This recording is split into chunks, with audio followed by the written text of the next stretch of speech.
Jazz. Um, Really quick, Okay. it's kind of the final topic because I know you have to go really soon. Oh no, we're Um, good. We're good. I got at least 40 minutes. okay, sweet, sweet, sweet. Um, so let's talk Utah Jazz really quick, Tyrese. I think this series to me has been the most disappointing. Not in the fact that I think, um, not that I think that it's necessarily, I would say, surprising, but what is so weird about the Utah Jazz is the fact that right now, like when we look at the series, and let me find their series here in landofbasketball.com. Uh, there we go. Utah Jazz. Let's see series stats, and just kind of look at the stats comparatively. The Dallas Mavericks really shouldn't be in this series right now. Like the Dallas Mavericks should be a team that is competitive, but at the end of the day, the amount of firepower and star power that the Utah Jazz have, they should be able to overcome whatever the Mavericks have without Luka Doncic.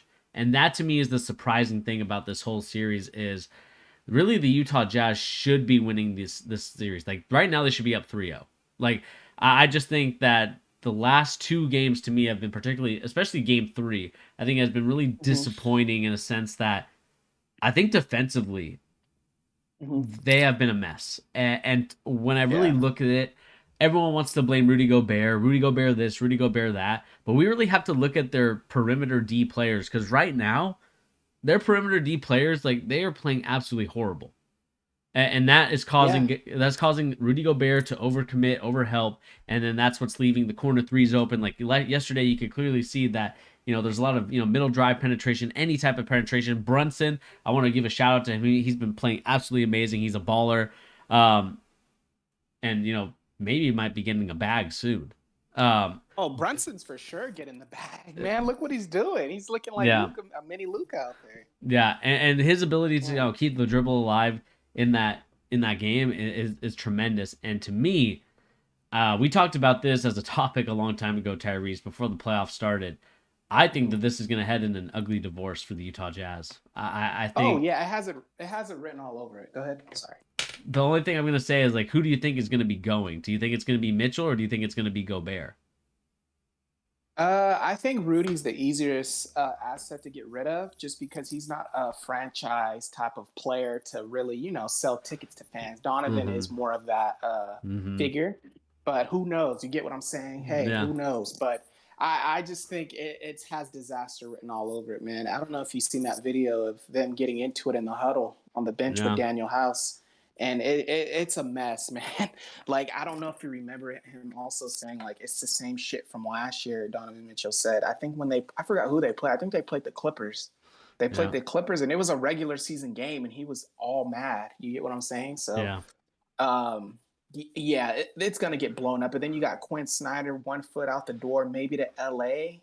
So, I mean, these guys aren't trying to win. They're trying to get to the next destination. They're clearly not bought in, and Yeah. it's crazy how they're just getting manhandled, man. Like, no disrespect, but they're backups, man. Like, but they can play, but a lot of these players aren't starting players like Kleber. Even Jalen Brunson, like he was a backup player. Like he's not really he looks like a starter, but coming into the series, he wasn't like a guy. Okay, he can average me 35 in this Yeah. series. Like no, you get what I'm saying? Like Yeah. Finney Smith, like these are guys. Like who are they? You Yeah. get what I'm saying? Like, but hey, they're bought in, they're playing together, and that's what Yeah. matters in the playoffs. Yeah, I criticized the Jason Kidd hire at the beginning of it just because of all the stories that I've heard of him in Milwaukee. And I still Nah, think that man, Jason Kidd. Listen. Sorry to cut you off. Jason Kidd can't coach, man. I'm being honest. These guys, they can play, but the Jazz are just getting. They're not bought in. They want to lose this series to blow it up early. Rudy Gobert is getting manhandled. Like he can't even get a rebound. He's not even trying to get a rebound. He's playing volleyball with it. I'm looking at him. He's not. Come on. Dallas, when they get to the next round, they might get swept. He can't coach. I'm being honest. yeah, I mean, I'm not I'm saying that being he's honest. When he was with yeah, yeah. Milwaukee, he didn't get the job done. Like he can't, bro. Like these players are good. They're bought in, but the Jazz just want to lose this series. It's one of those rare series where the team just wants to lose. But once they advance, and let's just say they would have to play. Let's see who they would play. They would play who? Golden State, right? Yeah. Yeah, they're gonna get swept. They're gonna get swept. He can't coach, man. It's all smoke and mirrors. But they're playing. They're playing well. They're playing well. You get what I'm saying? So people are Yeah. like, "Hey, is Jason Kidd?" But like, no, bro. You're gonna see when they play a real team. Even the Grizzlies, if they play the Grizzlies, are getting swept. Yeah. I think when it comes down to it, I think like you said, I think this team is really playing well together. They've bought in, and this Luca ball stuff. It just kind of goes to show you like this is the team that he They're wants. Like having fun. yeah, he doesn't. They don't. He doesn't necessarily want a team that's filled with like another superstar or anything like that. He just wants guys that can hoop, know the game, are very high IQ players, and that's what he has here in Dallas. Whereas I think the Jazz, for me, like what's disappointing is that I do like their team. Like I do like the pieces that they have, and I think They just don't fit. to me, I just think Mitchell. I want to like I don't want to pin it all on him. Uh, Yeah. but my frustration with him too is that at the end of the day, I think he still holds a grudge against Rudy Gobert. I just The think COVID the situation. COVID situation, like I just think that Mm, they just haven't seemed to get along enough to where I think that it's like a healthy like we can hang or maybe not hang out, but at least be cordial on the court. I just feel like there's so much yeah. tension and animosity towards from Donovan Mitchell to Rudy Gobert and Rudy Gobert to him as well. And again, I don't want to be a defender of Rudy Gobert, but at the end of the day, their perimeter defense is what's killing them and what's Hmm. giving guys like Finley Smith and Reggie Bullock and all these other It's because he players. has to come out. He's not used to coming out. He's just like Drummond. Like these guys are good rebounders. They can block some shots. But when you got a guy who can stretch, you're screwed against teams like that because those big guys they have to come out now because those guys can shoot. You get what I'm saying? So Yeah, that opens up the paint, and they're getting yeah, outplayed. Brunson's getting there with ease, hitting yeah. floaters. Like it's crazy. Yeah, and that's my frustration too. Is that these defenders for Utah have to play a lot better, man. Like I'm really disappointed right now in a guy like Donovan Mitchell defensively. I think he's getting blown by a lot. He's obviously shooting way too much at the current moment. 11 for 26, Hero ball. not the greatest field goal percentage. 3-point percentage even worse at 25%. I mean, he's having a Durant like playoff series right now, where yes, he's And they getting only lost 12 games at sorry to cut you off. They only lost 12 games at home, man. And like they lose to a team like undermanned. But go yeah. ahead. Yeah, and I mean, like one giving up 126 to this Dallas Mavericks team is inexcusable in my opinion.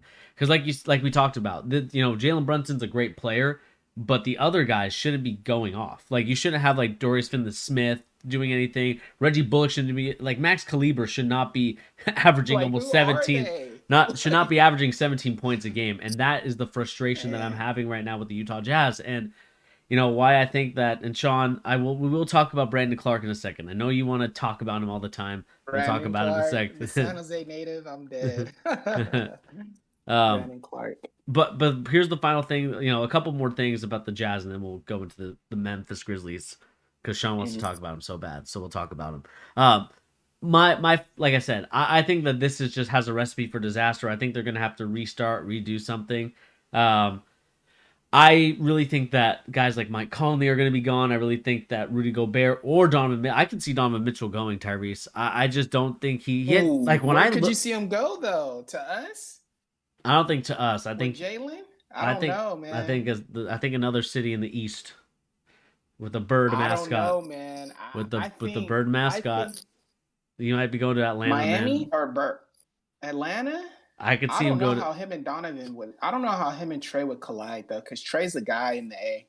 Donovan, he would try to be bully because they don't have no relationship. Jalen Brown and him have a relationship. It's just they play the same type of position, even though they really don't. But it's kind of like interchangeable. But it could work. You get what I'm saying? But would have to give up a lot of assets. But Yeah, besides that, like a team maybe like damn, I don't even know who would trade for him. Maybe because Orlando. Like I don't know. It would be a sorry team though.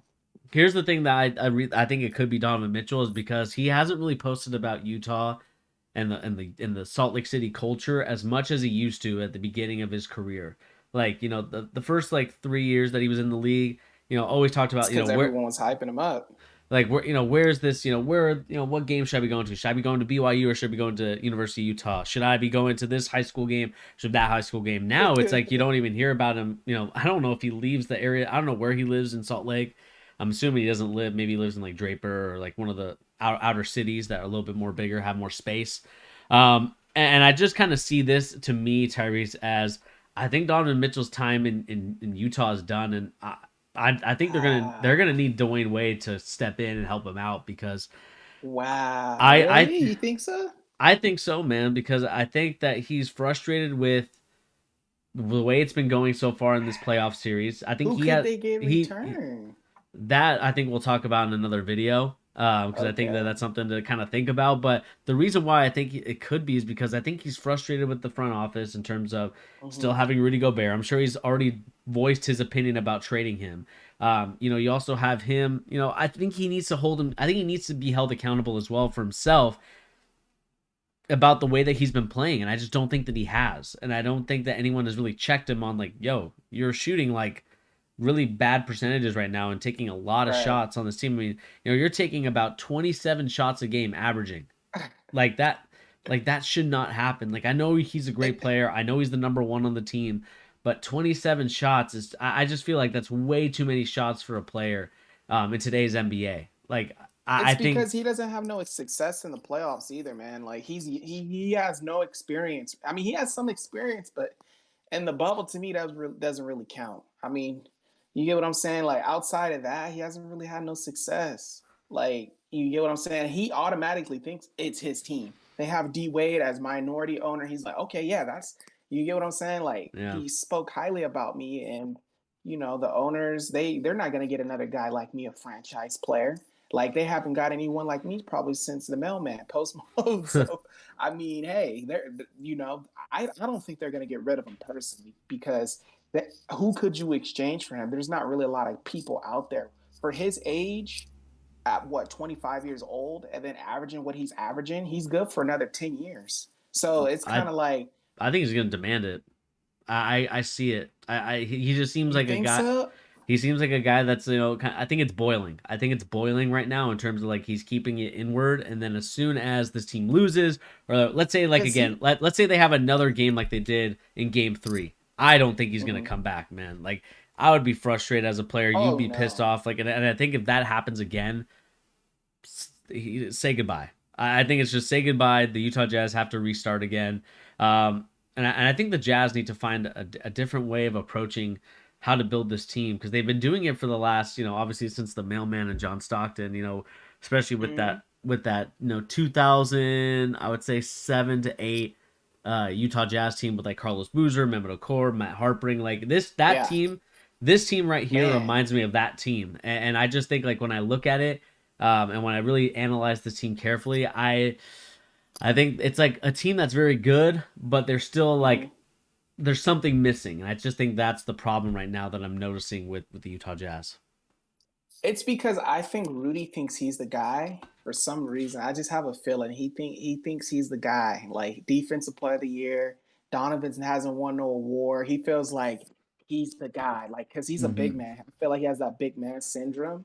And I Mm-hmm. think Donovan has that little man syndrome where it's like, no, it's my team. It's my team. I'm averaging more points. And I think it's kind of like some butting head. And then who knows what Yeah. was said to each other when he caught COVID. It could have been Yeah. some nasty things being said to him and that Yeah. kind of broke the bridge. So, Mm-hmm. but I think Rudy's out of there, man. I think they're gonna ship him somewhere like Toronto and try to get a load off or something for him, or something like that. I just don't see Donovan Mitchell going somewhere. They're not gonna get another franchise guy his age getting something like. Come on, bought into the community, giving out scholarships to Mm-hmm. kids in high school. So I just don't buy it, man. Like I hear you, but I think they're gonna make it work for Mitchell and they're gonna trade Rudy. You get what I'm saying? Daniel House, all the problem, any problem that's giving him problems, they're gonna get rid of. I think that they should also look to get rid of Mike Conley, man. I was a huge Mike Yeah. Conley fan, but lately, like he just hasn't been the same player. He made the All Star team finally, I think, as an alternate a couple years back. And, this is probably really bad performance. 36% from the field, 25% from three. You brought this guy to be like a very great point guard, but I just haven't seen him step up in that sense. Like he is really digressed, averaging the most turnovers on the Almost, team with 2.7. I think he's like 30 something. 3 points. Like to me, like when I look at the Mhm. numbers, it's shocking. And so, we'll see what Yeah, happens with and the. We'll see, yeah, man. I hear you. And like they're paying him $26.5 million, I think, isn't he? He's still getting that money from his Yeah, last he's contract. getting a big bag, so Dude, they're gonna have it's to like, ship him. oh yeah, they're gonna, but he's playing good though. I mean, he had, oh, wait a minute. The second game, he had 0 points. Yeah, I mean he hasn't stepped up in the playoffs. Like this is like the I mean, next. last game he had 21, but you can't have 0 points. That's crazy. But Yeah, yeah, like I said, I think they're gonna load a lot of these guys. Like they're gonna try to get. I think they're gonna try to get a superstar. I wouldn't be shocked if they try to make a run at AD AD and trade in Utah. Rudy. Yeah, with Donovan Mitchell. I wouldn't be shocked. They need another guy, another big. Mm-hmm. They don't need another scorer because they got the shooters. They have Yeah, Bogdanovich, and then they have a couple other guys, but they need a guy who can come outside and guard the three. Because if mm-hmm. they play Dallas again next year, they're toast if they have Rudy back Yeah. because they figured that team out. Okay, we all we need is a stretch five. Yeah, for sure. And so let us know in the So comment section down below, people. What do you make of this Utah Jazz team? Is it time to blow it up? Is it time for a divorce? And who do you think is going to be on the move from this Utah Jazz team? Let us know in the comment section down below.